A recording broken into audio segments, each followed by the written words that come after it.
morning, everyone. Good morning. Good morning. Much better. I said we're doing our work, and it's a pleasure to have everyone here today.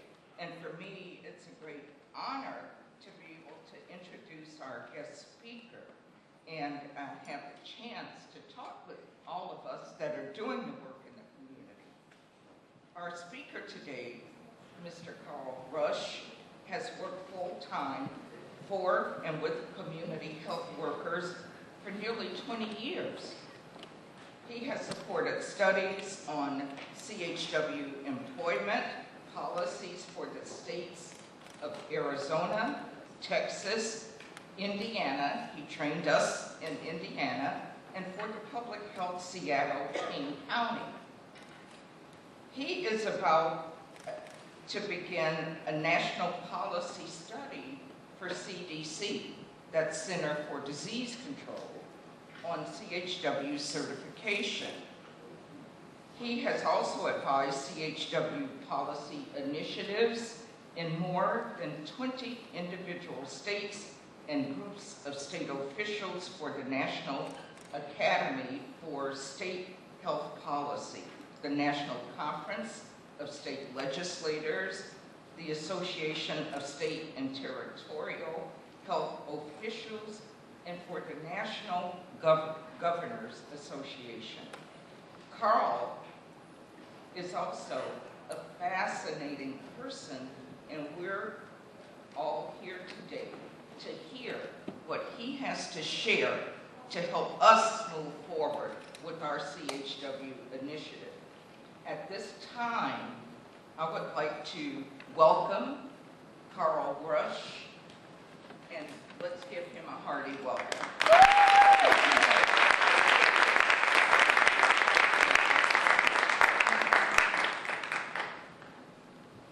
Good morning, everybody. Good morning. Thank you for this opportunity. Let me just, oh, wow, it's there already. Magic.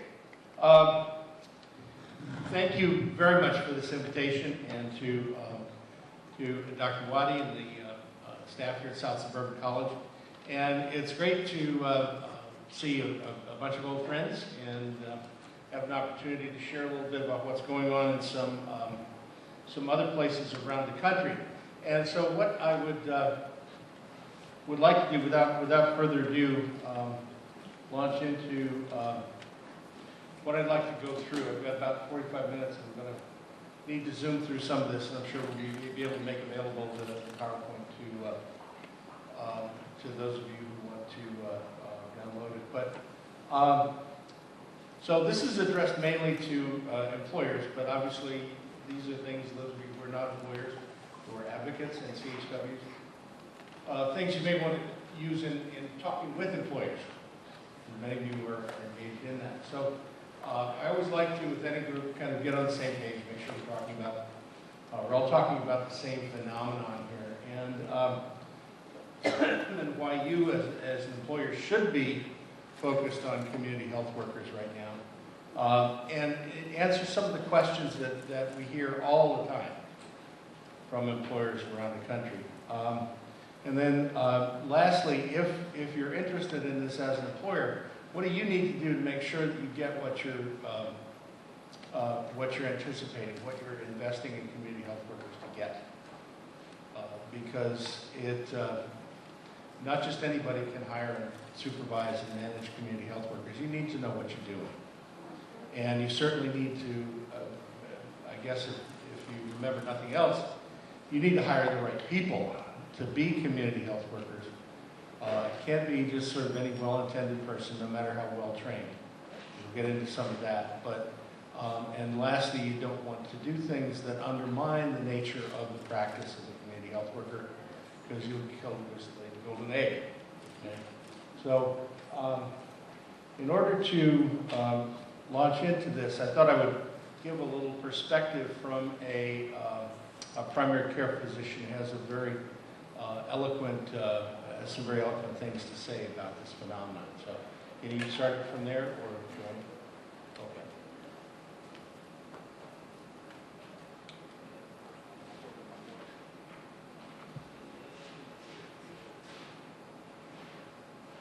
Oops.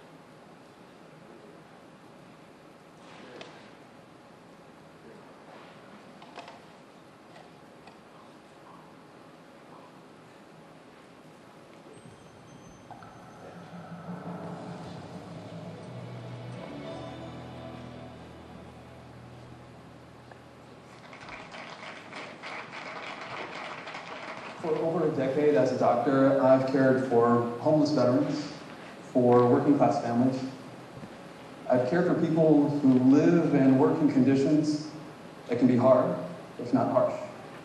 And that work has led me to believe that we need a fundamentally different way of looking at healthcare. We simply need a healthcare system that moves beyond just looking at the symptoms that bring people into clinics, but instead actually is able to look and improve health where it begins. And where health begins is not in the four walls of a doctor's office, but where we live and where we work, where we eat, sleep, learn, and play, where we spend the majority of our lives. So what does this different approach to healthcare look like? An approach that can improve health where it begins. To illustrate this, I'll tell you about Veronica. Veronica was the 17th patient out of my 26-patient day at that clinic in South Central Los Angeles. She came into our clinic with a chronic headache. This headache had been going on for a number of years, and this particular episode was very, very troubling. In fact, 3 weeks before she came to visit us for the first time, she went to an emergency room in Los Angeles. The emergency room doctor said, "We run some tests, Veronica. The results are normal, so here's some pain medication, and follow up with a primary care doctor. But if the pain persists or if it worsens, then come on back." Veronica followed those standard instructions, and she went back. She went back not just once, but twice more. In the 3 weeks before Veronica met us, she went to the emergency room 3 times. She went back and forth, in and out of hospitals and clinics, just like she had done in years past, trying to seek relief, but still coming up short. Veronica came to our clinic, and despite all these encounters with healthcare professionals, Veronica was still sick. When she came to our clinic, though, we tried a different approach. Our approach started with our medical assistant, someone who had a GED level training, but knew the community. Our medical assistant asked them routine questions. She asked, "What's your chief complaint?" "Headache." "Let's get your vital signs, measure your blood pressure and your heart rate." But let's also ask about something equally as vital to Veronica and a lot of patients like her in South Los Angeles. "Veronica, can you tell me about where you live? Specifically about your housing conditions. Do you have mold? Do you have water leaks? Do you have roaches in your home?" Turns out Veronica said yes to 3 of those things: roaches, water leaks, mold. I received that chart in hand, reviewed it, and I turned the handle on the door and I entered the room. You should understand that Veronica, like a lot of patients that I have the privilege of caring for, is a dignified person, a formidable presence, a personality that's larger than life. But here she was, doubled over in pain, sitting on my exam table. Her head, clearly throbbing, was resting in her hands. She lifted her head up, and I saw her face. I said, "Hello." And then I immediately noticed something across the bridge of her nose, a crease in her skin. In medicine, we call that crease the allergic salute. It's usually seen among children who have chronic allergies. It comes from chronically rubbing one's nose up and down, trying to get rid of those allergy symptoms. And yet here was Veronica, a grown woman, with the same telltale sign of allergies. A few minutes later, in asking Veronica some questions, and examining her and listening to her, I said, "Veronica, I think I know what you have. I think you have chronic allergies. I think you have migraine headaches and some sinus congestion, and I think all of those are related to where you live." She looked a little bit relieved because for the first time she had a diagnosis. But I said, "Veronica, now let's talk about your treatment. We're going to order some medications for your symptoms, but I also want to refer you to a specialist, if that's okay." Now, specialists are a little hard to find in South Central Los Angeles. So she gave me this look like, "Really?" And I said, "Veronica, actually the specialist I'm talking about is someone I call a community health worker. Someone who, if it's okay with you, can come to your home and try to understand what's going on with those water leaks and that mold, try to help you manage those conditions in your housing that I think are causing your symptoms. And if required, that specialist might refer you to another specialist that we call a public interest lawyer, because it might be that your landlord isn't making the fixes he's required to make." Veronica came back in a few months later. She agreed to all those treatment plans. She told us that her symptoms had improved by 90%. She was spending more time at work and with her family, and less time shuttling back and forth between the emergency rooms of Los Angeles. Veronica had improved remarkably. Her sons, one of whom had asthma, was no longer as sick as they used to be. She had gotten better, and not coincidentally, Veronica's home was better too. What was it about this different approach that we tried that led to better care? fewer visits to the ER, better health? Well, quite simply, it started with that question, Veronica, where do you live? But more importantly, it was that we put in place a system that allowed us to routinely ask questions like Veronica and hundreds more like her about the conditions that mattered in her community, about where health and unfortunately sometimes illness does begin in places like South LA. In that community, substandard housing, food insecurity are the major conditions that we as a clinic had to be aware of. But in other communities, it could be transportation barriers, obesity, access to parks, gun violence. The important thing is we put in place a system that worked. It's an approach that I call an upstream approach. It's a term many of you are familiar with. It comes from a parable that's very common in the public health community. This is a parable of three friends. Imagine that you're one of these three friends who come to a river. It's a beautiful scene, but it's shattered by the cries of a child, and actually several children in need of rescue in the water. So you do, hopefully, what everybody would do. You jump right in along with your friends. The first friend says, I'm going to rescue those who are about to drown, those at most risk of falling over the waterfall. The second friend says, I'm going to build a raft. I'm going to make sure that fewer people need to end up at the waterfall's edge. Let's usher more people to safety by building this raft, coordinating those branches together. Over time, they're successful, but not really as much as they want to be. More people slip through. And they finally look up and they see that their third friend is nowhere to be seen. They finally spot her. She's in the water, she's swimming away from them upstream, rescuing children as she goes. And they shout to her, where are you going? There are children here to save. And she says back, I'm going to find out who or what is throwing these children in the water. In healthcare, we have that first friend. We have the specialist. We have the trauma surgeon, the ICU nurse, the ER doctors. We have those people that are vital rescuers, people you want to be there when you're in dire straits. We also know that we have the second friend. We have that raft builder. That's the primary care clinician. People in the care team who are there to manage your chronic conditions, your diabetes, your hypertension, there to give you your annual checkups, there to make sure your vaccines are up to date, but also there to make sure that you have a raft to sit on and usher yourself to safety. But while that's also vital and very necessary, what we're missing is that third friend. We don't have enough of that upstreamist. The upstreamists are the healthcare professionals who know that health does begin where we live and work and play. But beyond that awareness is able to mobilize the resources to create the system in their clinics and in their hospitals that really does start to approach that, to connect people to the resources they need outside the four walls of the clinic. Now, you might ask a very obvious question that a lot of colleagues in medicine ask. Doctors and nurses thinking about transportation and housing? Shouldn't we just provide pills and procedures and just make sure we focus at the task at hand? Certainly, rescuing people at the water's edge is important enough work. Who has the time? I would argue, though, that if we were to use science as our guide, that we would find an upstream approach is absolutely necessary. Scientists... I'm going to skip ahead a little bit here. It's great stuff, but I think you get the main point that he's trying to make. And I want to get to some of his conclusions. Feels like to be part of something that works. A healthcare system that stops bouncing you back and forth, but actually improves your health, listens to who you are, addresses the context of your life, whether you're rich or poor or middle class. These stories are compelling because not only do they tell us that we're this close to getting the healthcare system that we want, but that there's something that we can all do to get there. Doctors and nurses can get better at asking about the context of patients' lives, not simply because it's better bedside manner, but frankly because it's a better standard of care. Healthcare systems and payers can start to bring in public health agencies and departments and say, let's look at our data together. Let's see if we can discover some patterns in our data about our patients' lives and see if we can identify an upstream cause. And then, as importantly, can we align the resources to be able to address them? Medical schools, nursing schools, all sorts of health professional education programs can help by training the next generation of upstreamists. We can also make sure that these schools certify a backbone of the upstream approach, and that's the community health worker. We need many more of them in the healthcare system if we're truly going to have it be effective, to move from a sick care system to a healthcare system. Okay, so, you got it?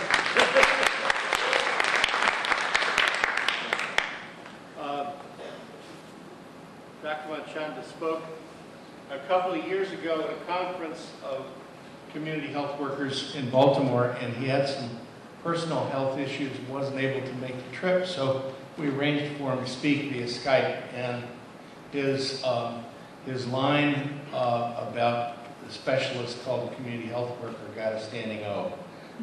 It was he really rocked the house. But so where does this take us? Well, let's talk first of all about who community health workers are. I'll go through this fairly quickly because most of you are probably fairly familiar. I'll be referring to the definition from the American Public Health Association, which I know there are a number of us here in the room who are active with the community health worker section of APHA.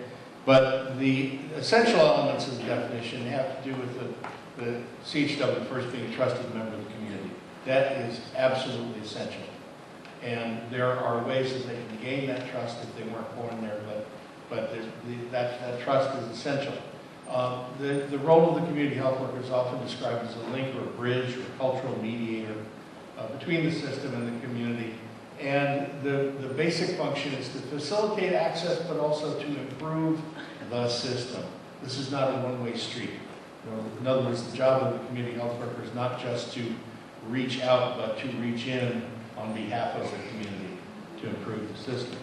And that community health workers perceive themselves not so much as providers of services as people who are engaged in building the capacity of the individuals and the communities that they work with in order to improve their own health. All right, this is the business that we're in here. We're talking about capacity building, not one more provider of services. Okay, so it's important for those of you who are not familiar with CHWs and those you talk to who are not familiar with CHWs that community health workers are not just another health-related profession. There's some real fundamental differences. First, we all need to recognize and resist the temptation to change this, but community health workers are not providers of clinical care. Okay? They're not medical assistants. They're not nursing assistants, etc. They are, for the most part, these are people who do not hold another professional license of some kind. It does happen occasionally, but generally these are folks who do not hold another professional license.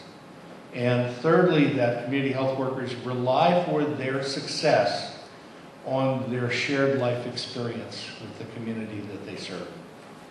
This is a unique capacity, it is a unique kind of expertise, and it really must be valued for what it enables the community health worker to do.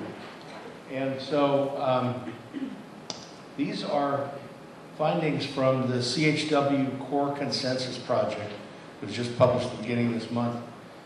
The initial findings, and these are the roles that, and they will not be surprising to any of you probably, but I'm not going to go into detail on these, but I just want to emphasize that this is a broad range of things that people do.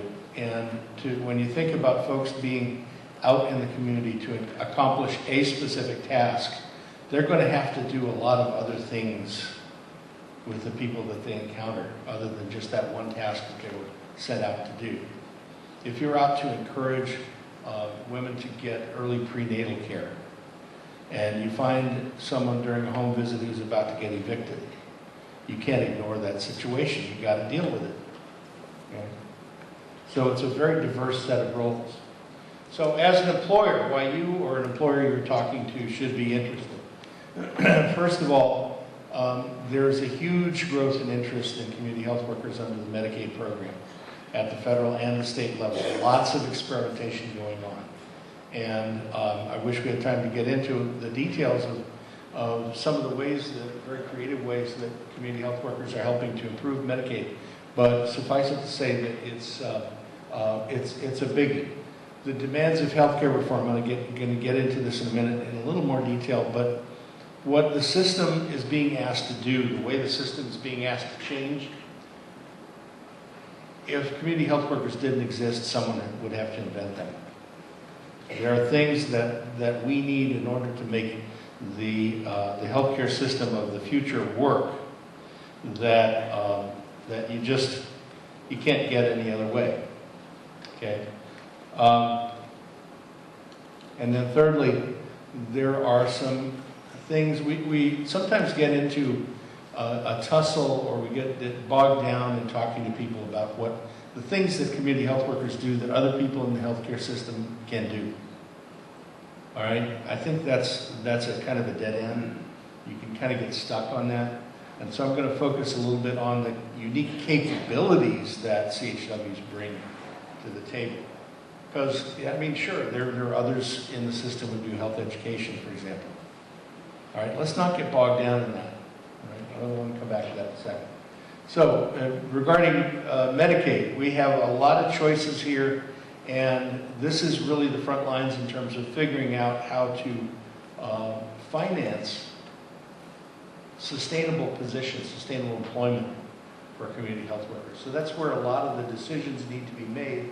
And there are some dilemmas. I don't really have time to go into all of the details of that because obviously healthcare financing is a hugely complex topic.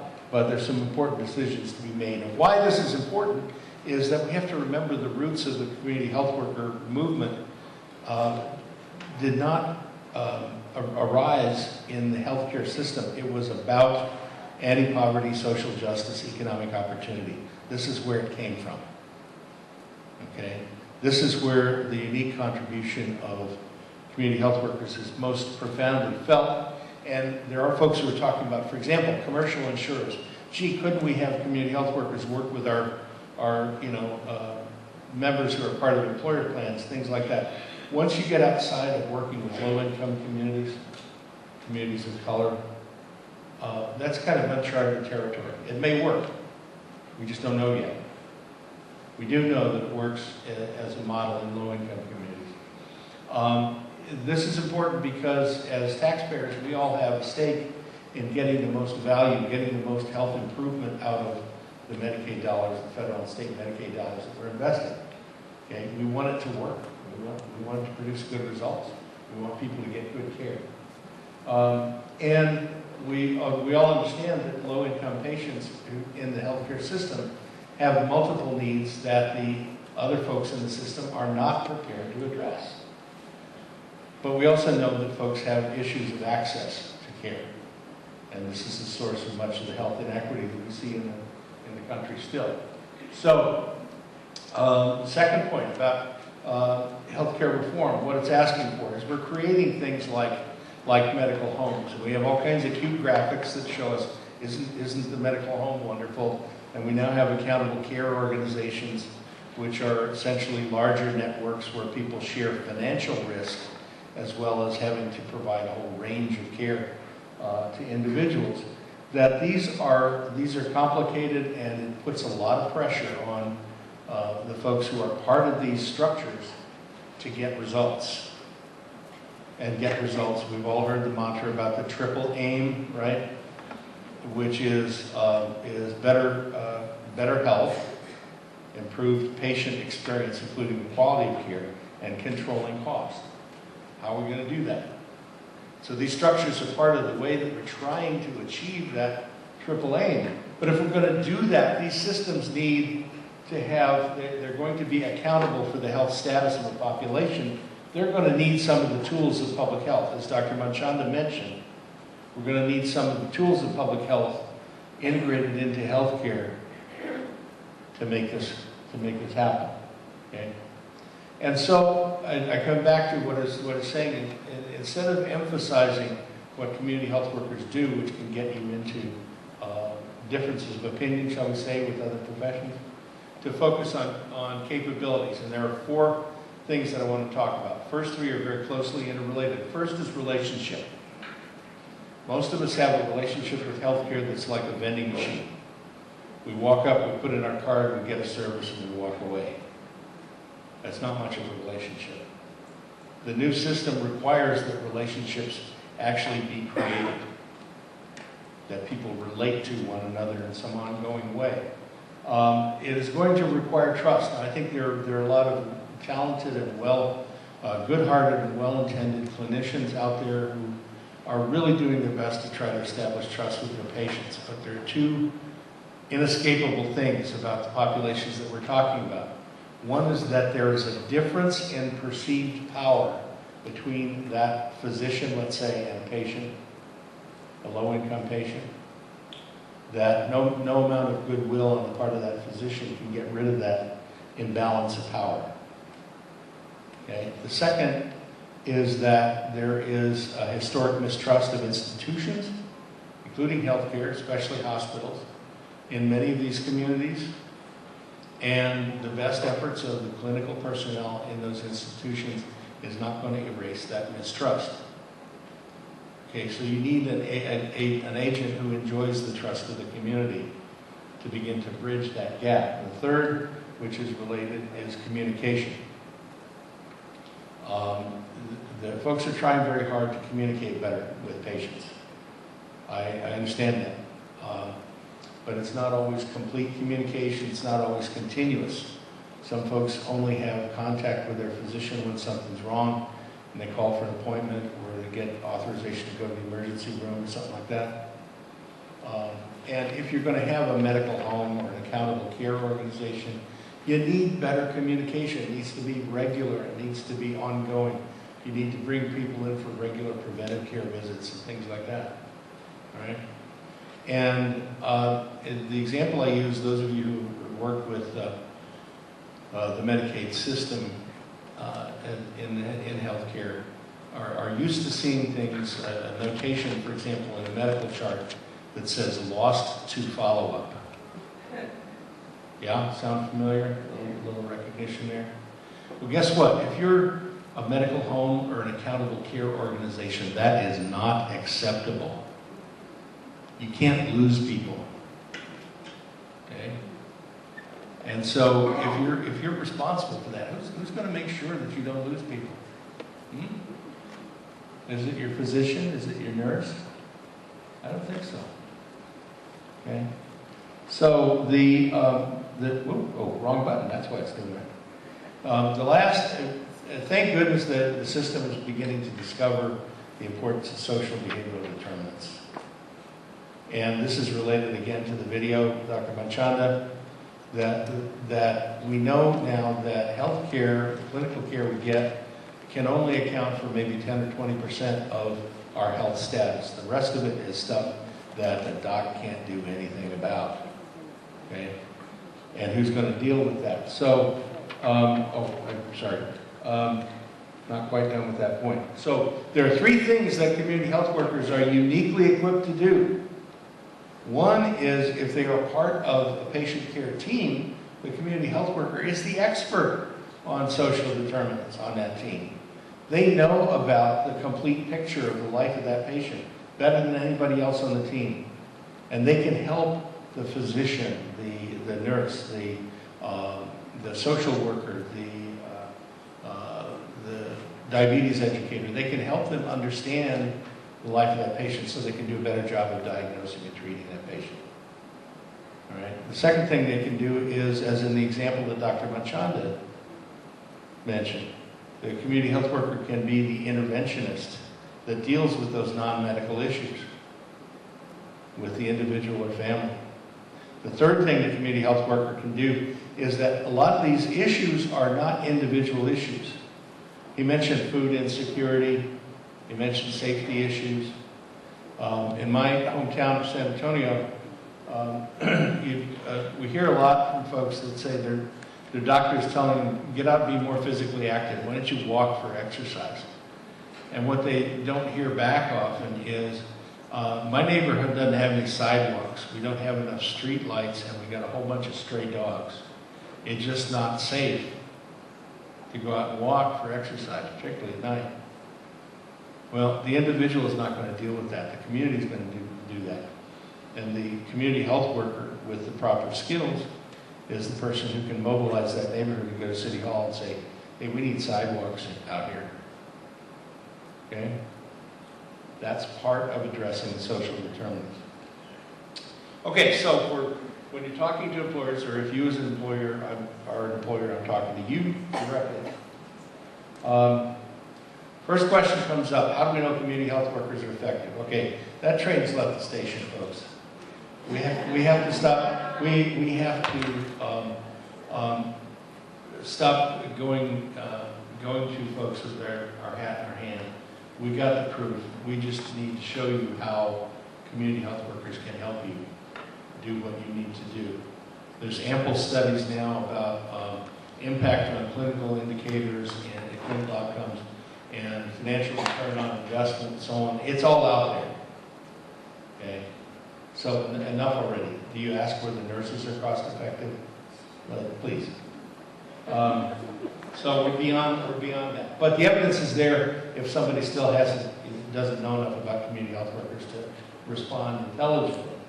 Financing, I mentioned before, financing is complicated. No matter what you're trying to do, the financing of healthcare is complicated, and so I'll come back to some of the things that we're learning about the potential strategies. I hear all the time, if community health workers don't really have significant clinical training, how can we be sure they're giving people the right information? How can we be sure that they're doing the right thing, that they're providing quality services? Well, I'll come back to that, but that's a bogus concern, basically.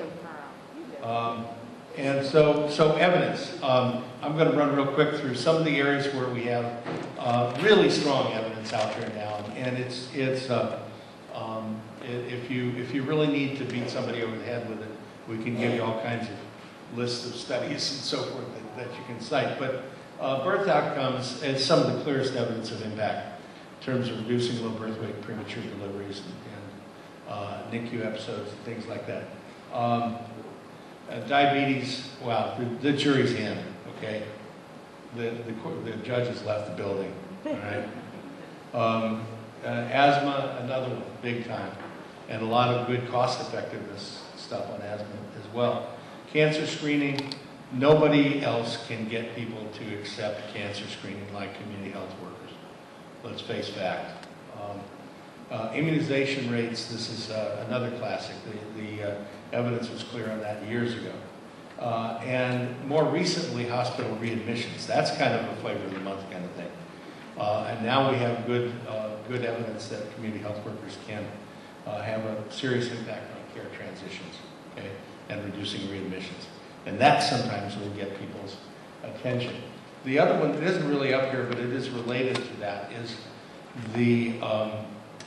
you hear a lot about frequent flyers, high utilizers, super utilizers, and so on. Multiple studies now that community health workers can help with the care coordination that gets people into regular care and reduces the use of emergency rooms. And this is, if you want to get somebody's attention in healthcare, this is the low-hanging fruit, people. This is where, you can get to, okay, we can get even short-term results we can get, So financing, okay, the return can be dramatic. I'm going to list here 5 examples of organizations that have seen a net return of better than 3 to 1. Molina Healthcare started in New Mexico, taking this nationally. Care coordination involving community health workers, reducing the cost of overall cost of care for those high utilizers. The community connectors in Arkansas, this is in long-term care, home and community-based care, keeping people at home. Again, not providing care, but providing the non-medical support, caregiver support, community resources, and so on, to enable people to remain at home. The Community Hub and Pathways model, many of you are quite familiar with that. This started out working on improving birth outcomes. They've proven their effectiveness now in other areas as well. And it's being adopted in half a dozen states right now as we speak. Texas hospitals, we have still in Texas a humongous rate of uninsured, and safety net hospitals have discovered that community health workers can get people into regular sources of care and reduce their uncompensated care costs. They're seeing a dramatic return on this because they, for the most part, eat the cost of services for uninsured folks. This is an interesting one. It's a private company, forest products company in Georgia. They are self-insured.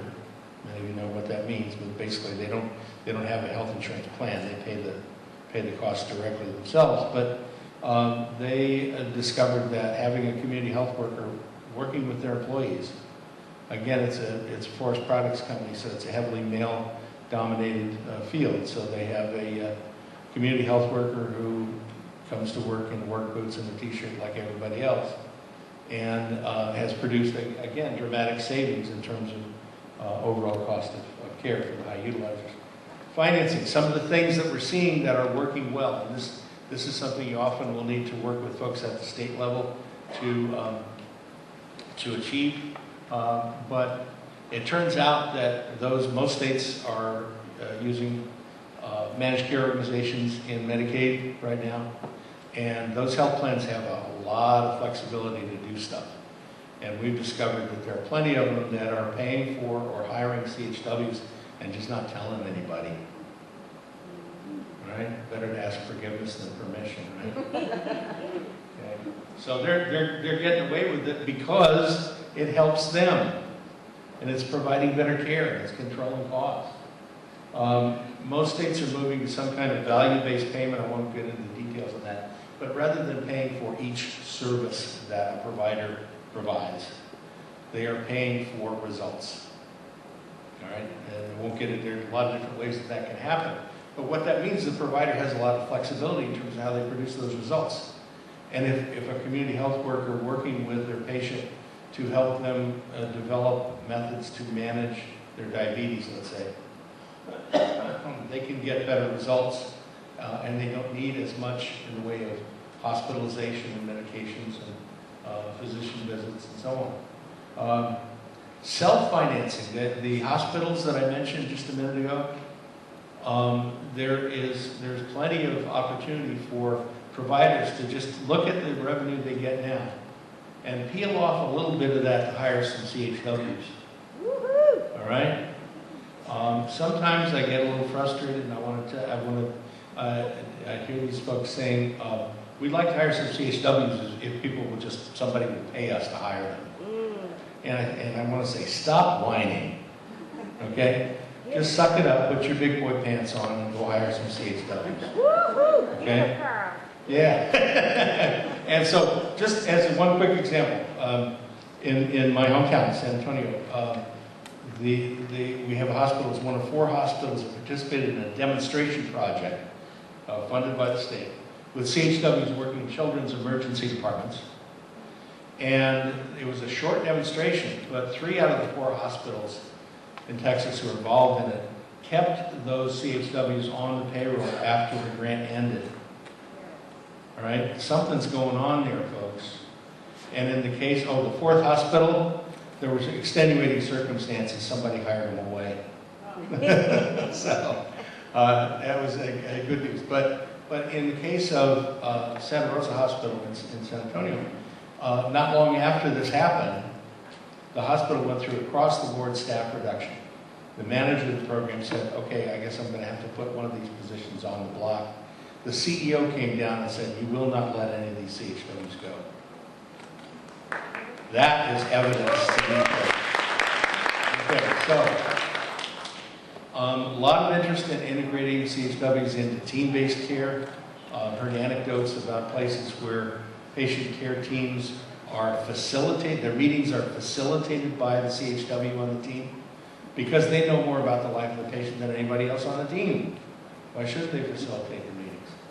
And so there's a lot going on with that right now. And there's a trend toward the integration of population health into healthcare, integration of behavioral health and primary care. These are tremendous opportunities to show how CHWs can help to make that work. And what I'm basically saying about financing, folks, is we've gone beyond the stage of hand in hand saying fund community health workers. All right? We're no longer in a situation where we need to be supplicants. We can come from a position of strength to say, here's how CHWs can help you do what you already want to do. And the logic is inescapable. Okay? So the climate is changing. All right, so the question about quality assurance. First of all, I said this is about concerns that some employers have that CHWs have minimal exposure to clinical training. Well, that's okay because they're not clinical providers, okay? But the point is that quality assurance is something that should be part of good training of community health workers. It also should be a matter of negotiation between the supervisor and the CHW about how we're going to do this. How are we going to make sure we are doing the best job we can for the people that we serve? Let's get creative. And so in the supervisor trainings that I do, we have an exercise with several different scenarios where the supervisor and CHW have to figure out, in this situation, what's the best way we can assure that we are delivering accurate information, doing the best job we can. And so, yeah, that's what I just said. So negotiate the strategies between the CHW and the supervisor. A lot of questions about liability, right? This is new territory for a lot of employers. They're concerned about liability of sending unlicensed people out into the community, right, to work with their patients. The truth is, it's really not an issue. Okay, it's a false comparison to say this is like, a nurse carries malpractice insurance. They are accountable for clinical outcomes with their patients. And to an even greater degree, a physician is also accountable for those outcomes. The community health worker is not. Okay? And so one of the telling points, there are 3 states, Massachusetts, New York, and Virginia, that they've been asked to consider licensing CHWs. And they said, no, we're not going to do it. We don't need to. There's really minimal risk of harm to the public from unlicensed practitioners. We've got thousands of volunteer community health workers out there who are doing stuff, and they're not harming people. Give me a break. Okay? And so, but the big one, and some of you have, as much more experience in this than I, but my colleagues and I have never heard, in my 20 years of experience, and never heard an example of an organization being sued because of something a community health worker did. So get over it. Yeah. All right, so if you're an employer or you're talking to an employer, encouraging them to hire community health workers, so they're interested. So what they need to do to make sure that it works, right? Hire the right people. All right? We all know about that, all right? And the qualities of the people that you hire are much more important than their education. Okay? And the best thing to do, I'll make a long story short, if you're an employer, you're not sure how to hire the right people, partner up with community-based organizations, faith-based organizations, all right? Let them help you. Find the natural helpers, the natural leaders in the community. Good community health worker training does not look like other health professions training. Okay? Much more experiential. It's adult learning. There are very good programs that are based on principles of popular education. All right? It's different. It is mostly about the interpersonal stuff. It's not about diabetes 101 and cancer 101. All that's great. A certain amount of knowledge base is important, but that's not the focus. The focus is on the interpersonal skills that community health workers need to develop and maintain relationships, to help people set goals and achieve them, that kind of stuff. Okay? So enough said about that. And learning how to integrate community health workers into teams, you can anticipate some challenges in trying, if you've got existing teams in your organization providing patient care. It's going to take some work to plan for it. How ready are you to do it? What do other people need to learn?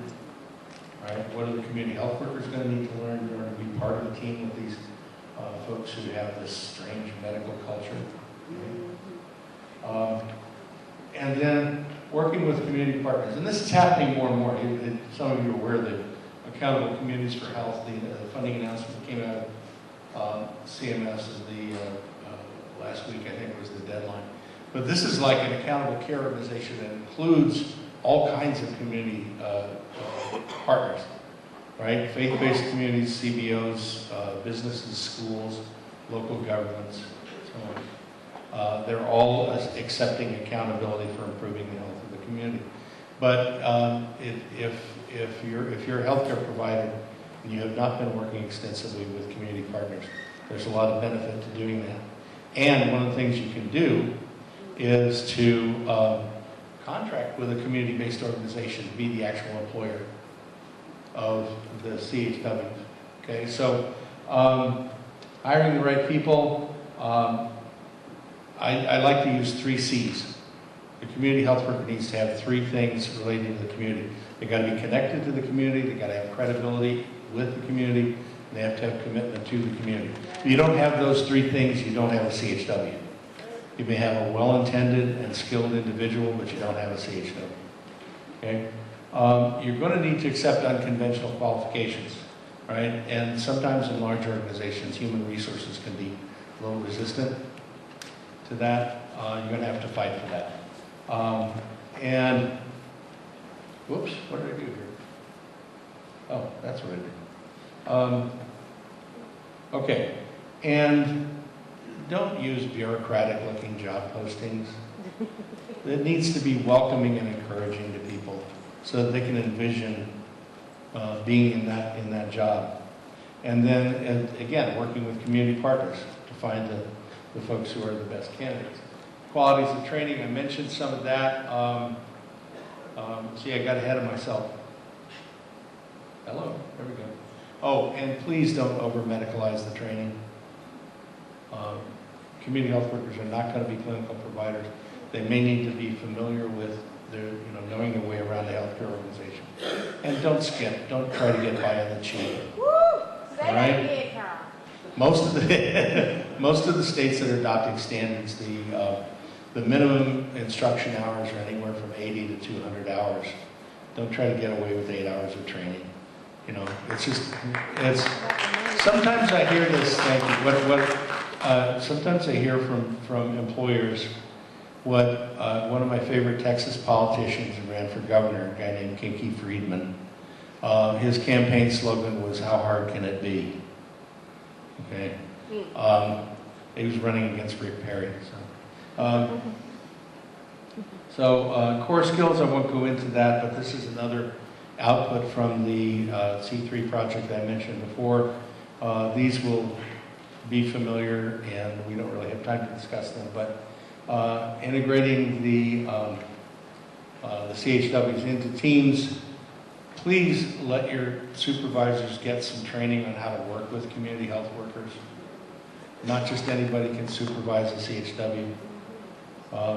In an ideal situation, you'd have an experienced CHW as a supervisor.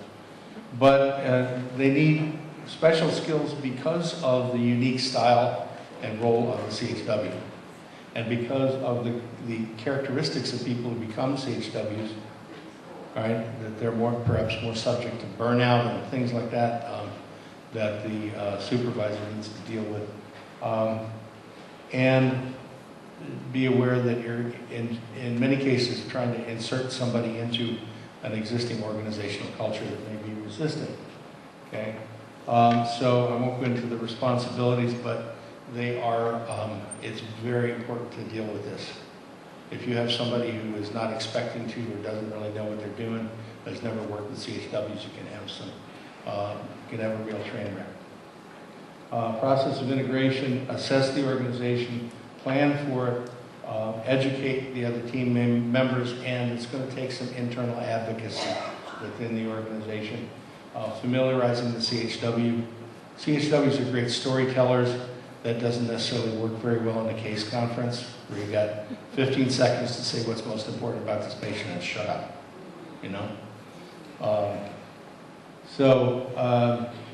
Working with community partners, I covered that a little bit already.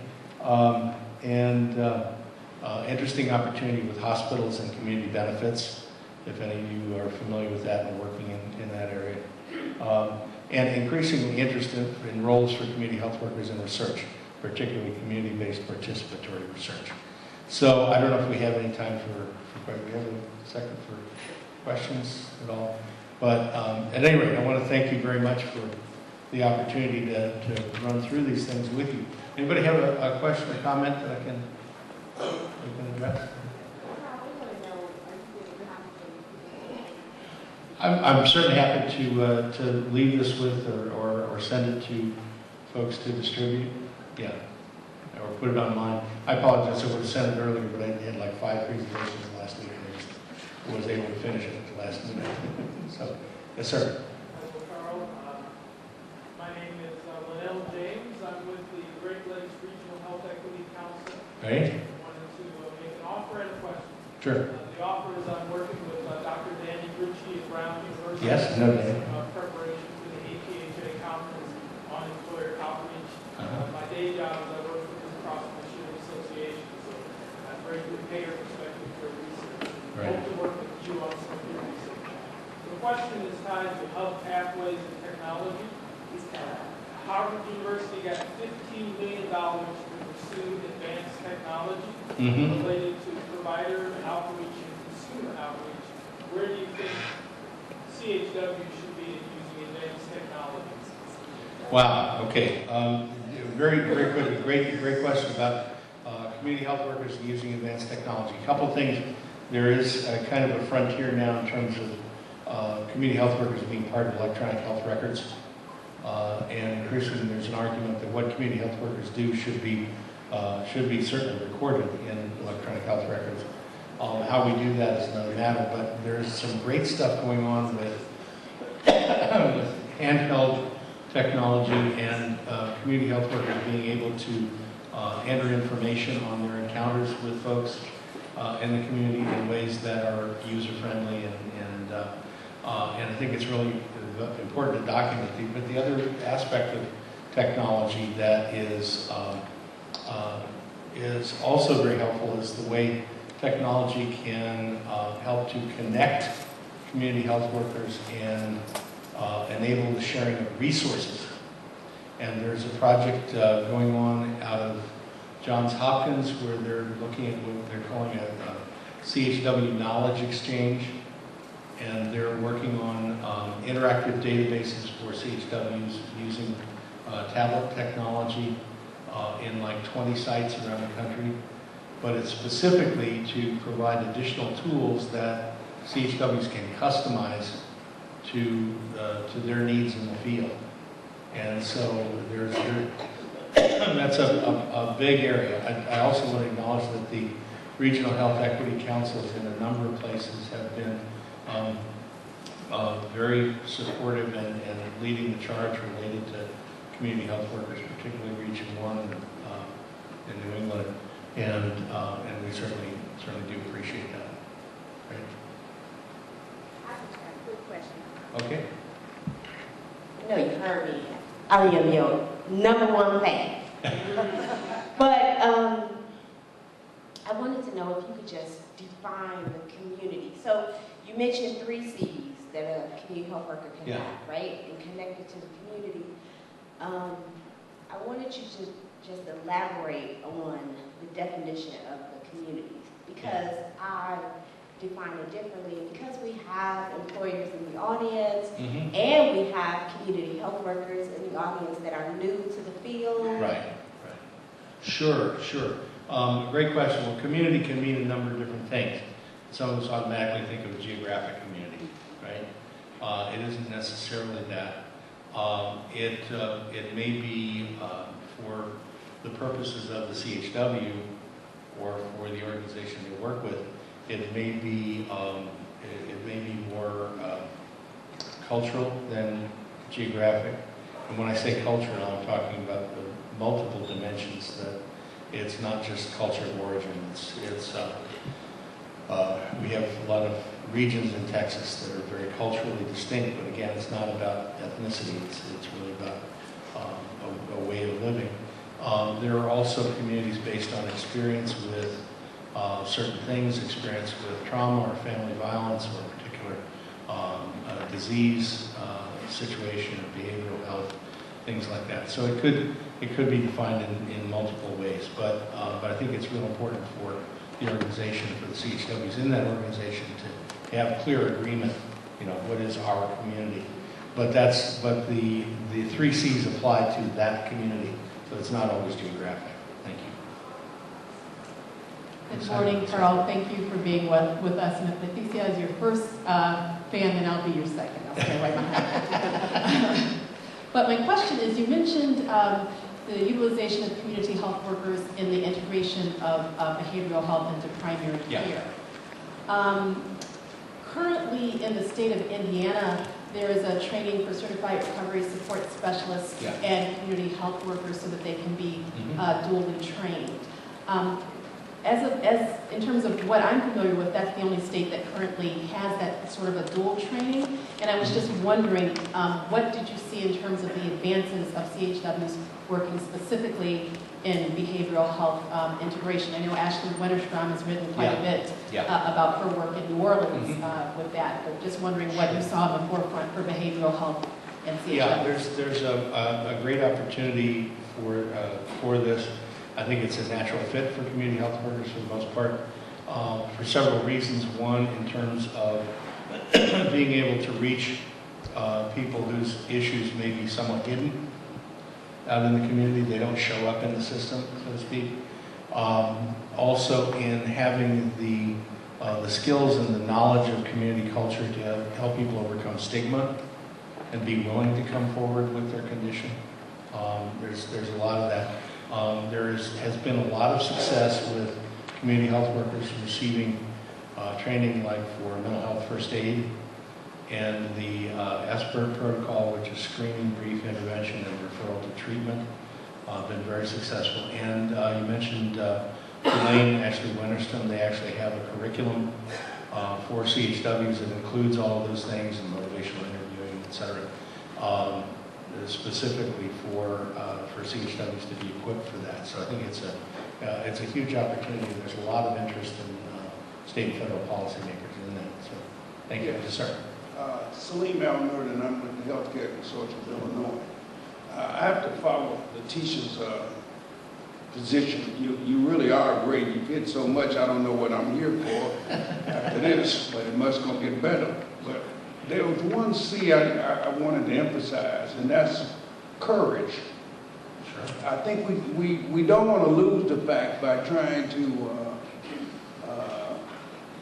avoid the fact that folk are scared to come into communities. Mm-hmm. And so when we're trying to sell this to managed care organizations and folk who it is that may feel politically unsafe in saying something like that, I think it's important that we are able to emphasize the fact that there are dangers, that there are concerns in the communities that we have to go into, and that we really do have to look at it. But your issue about finding good community health workers is good because our turnover is unbelievable.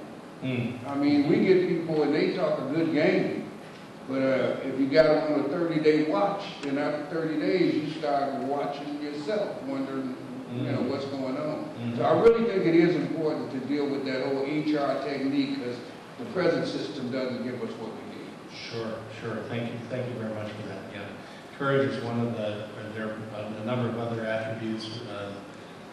What I was referring to with relation to community is essential, but there are a lot of others like courage that are really essential as well.